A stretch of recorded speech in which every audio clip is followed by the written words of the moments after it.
Do you remember Star Wars Battlefront 2015? Well, of course you remember the actual game, because if you're watching this video, I'm assuming you played the game. But how often do you play it nowadays? I don't play it that often, to be completely honest, because, well, after Battlefront 2 came out, I thought that game was just way better in 90% of the regards, and the servers are not that active on Battlefront 2015, so whenever I hop on, it's hard to find servers, and if I do, it's usually a few very sweaty people who play, making the experience not as enjoyable. So today I wanted to look back at some of the more specific and small things that you'll probably remember once I bring them up, and I thought it was very nostalgic to look back at this considering the game released over 8 years ago, which is quite crazy. So let's see if you remember Star Wars Battlefront 2015.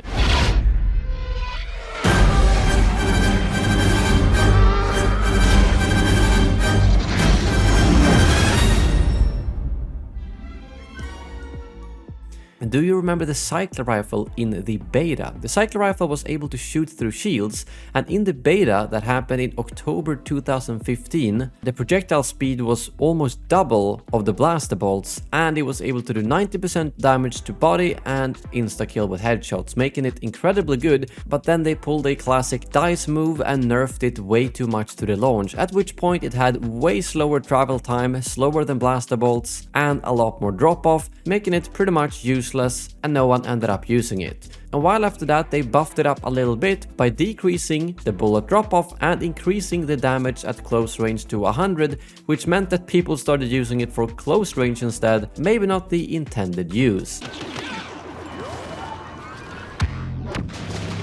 Do you remember the thermal imploder? Well, of course you do. It was the most beautiful sounding and looking explosion in the game, and somehow I thought it was even better in the first game than the second, but they actually managed to improve that with Greedo's upgradable grenade, which at the final upgrade is a sort of thermal imploder, with one of the most beautiful explosions I've seen in any game to this day.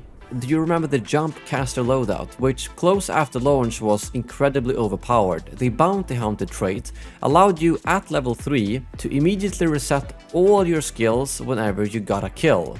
And on top of that, the bowcaster at this point was very OP and pretty much one shot if you hit anywhere nearby an enemy. Couple these two and you can do like I did in the background here, jump, shoot, and there's basically nothing stopping you unless you get shot out of the sky or run out of enemies to kill. It was incredibly OP, and there were so many things back then, and still in the game to be honest, that could one-shot you, and the time to kill in this game was just incredibly low, which is one of the things I think they improved in the second game. This was eventually nerfed though, and the bounty hunter trait did no longer insta-reset your skills, and the bowcaster didn't one-shot as easily as it did before. Do you remember the outrage of the Outer Rim DLC? When that was first announced and people spotted Greedo and Ninub in the concept art, people were furious. They thought, how can you take a useless character like Ninub and add him instead of someone like Obi-Wan Kenobi or Chewbacca? And they did get quite a lot of lashback for this, but once they arrived, well, they turned out to be amazing characters,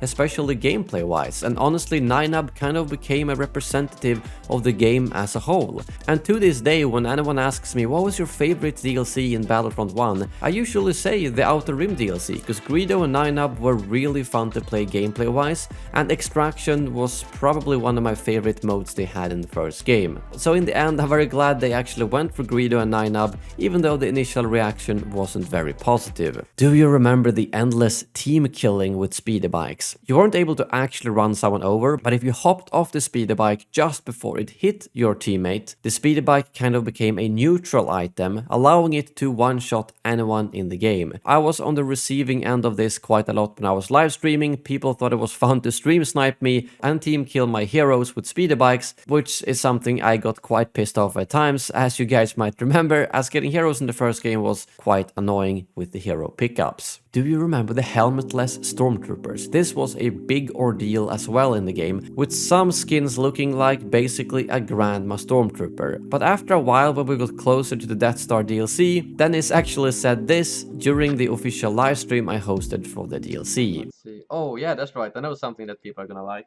Yeah, can you try switching? Let's see, it Ooh. doesn't seem to work. No more helmetless stormtroopers. It's like we're listening. Um, Which became kind of a meme in the community. It's like we're listening. Something they did actually do a lot for both games, and Dennis and his team did a good job of adjusting after our feedback. Do you remember that you could actually clash with Luke and Vader? If you both attacked each other with heavy strikes at the same time, you end up in this kind of clash. It honestly didn't happen that often naturally, and you kind of had to time it with a friend in the enemy team to try and trigger it, but it did look very cinematic when it happened, that is for sure, even though the actual lightsaber combat was really Yankee. Back to 9ab again. He was actually the only hero in the game that had two different abilities depending on the game mode. He had proximity mines in most of the smaller modes and maps, but if you went to the bigger maps, he instead had an orbital strike. Quite unique design that was only available for him, and I'm not sure why they did that, because I think his proximity mines would honestly have been pretty good on the large maps too, but a fun thing nevertheless. Another quite unique thing they had in the game is the A180 blaster pistol, which came with the Scarif DLC. This was a blaster pistol that had built-in mods to it. A blaster mod, a sniper mod, and a secondary fire mod. And it looked really cool when you were swapping in between these, as you actually take parts off and on the blaster instead of swapping to a separate gadget. Do you remember that you could fly with certain characters in the game? 9ab was the one that it was first discovered with, and if you rolled off a hill, you would fly like crazy across the map, which in some maps was actually really helpful. Not all maps had these kind of slopes you could fly off, but this particular map on Tatooine, it was actually quite helpful to get up on the ship. And you could also do the same with Leia's honor guards and Palpatine's red guards, so I'm not sure why certain characters had this glitch, whereas the majority of them didn't. Do you remember R2-D2? Well, I remember him, but I barely remember playing him, because he was only available in one of the 4 DLCs, on one of the maps, and during one of the phases as one of the teams, making it extremely rare that you actually got to play as him. I think I probably played him 15 minutes in total over my hundreds of hours of Battlefront 1 time. That's how rare he was. He wasn't very strong though and couldn't kill enemies. He only had a smoke grenade, scan, and the overheat pulse, but he was more of an escort objective, so you were reliant on your teammates actually protecting and helping you, because if a lone enemy found you, you couldn't really do much to stop him from putting a restraining bolt and locking you down. Do you remember all the unique secondary units you could play as? For instance, if someone played as Leia, you could spawn as the Alderaan Honor Guard, and if someone played as Palpatine, you could spawn as his Royal Red Guards. Initially those were actually shock troopers, but were later patched to be the Royal Red Guards, which I think everyone appreciated. And then lastly, if someone played as Krennic, you were also able to spawn as Death Troopers. There were a lot of things that were OP in the game, but I think the one I remember the most is the Bacta Bomb, because in the end pretty much everyone had the Bacta Bomb. But do you remember that this thing was even more OP at launch, as it gave you instant full health and an instant 30% HP boost, displayed as this blue outline around the health bar. It was later changed so that you only got instant full health, and then the bonus health slowly regenerated over time, which meant that it wasn't as overpowered to use in the middle of a fight, as that extra HP will be cancelled instantly if you get hit. Everything is proceeding as I had foreseen. Do you remember the hero transformation glitch? It basically allowed you to merge a hero with any normal trooper, so you could have a stormtrooper with a lightsaber playing as Luke, but it was in particularly bad if you merged Vader due to his big model with a normal trooper, as you became a total abomination that would basically flash out graphical glitches all over the map and affect everyone in the game.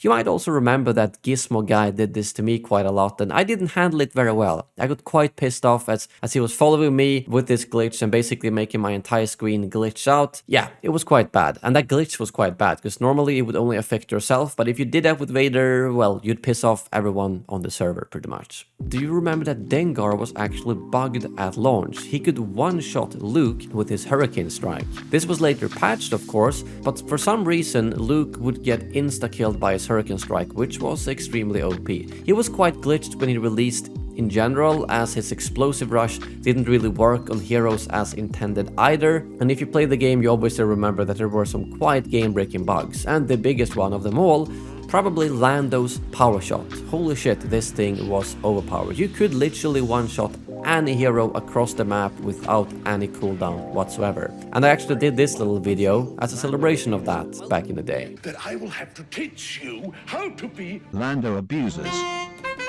I also remember that it took way too long for them to fix this, so it was basically at this point where there was a gentleman's agreement to not use Lando at all in Heroes vs Villains, and if someone did, you would just leave the game, because you didn't have a chance against it. That's how overpowered it was. Lastly, I'm curious, do you remember all the different versions of Hero Hunt? This mode was actually the least popular in the game, and Dennis even called me out when he took over the EA DICE account, saying that it's the least played mode and I'm the only one who actually likes it.